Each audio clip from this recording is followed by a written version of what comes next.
کہ اللہ کی یاد سے ہی دل آرام پاتے ہیں۔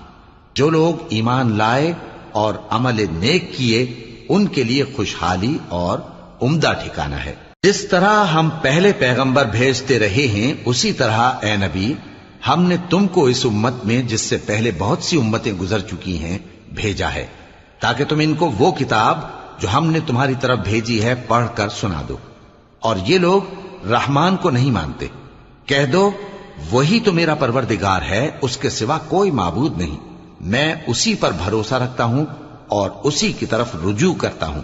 اور اگر کوئی قرآن ایسا ہوتا کہ اس کی تاثیر سے پہاڑ چل پڑتے یا زمین پھٹ جاتی یا مردوں سے کلام کر سکتے تو کیا یہ لوگ ایمان لے آتے؟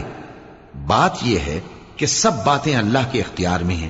تو کیا مومنوں کو اس سے اطمینان نہیں ہوا کہ اگر اللہ چاہتا تو سب لوگوں کو ہدایت کے رستے پر چلا دیتا، اور کافروں پر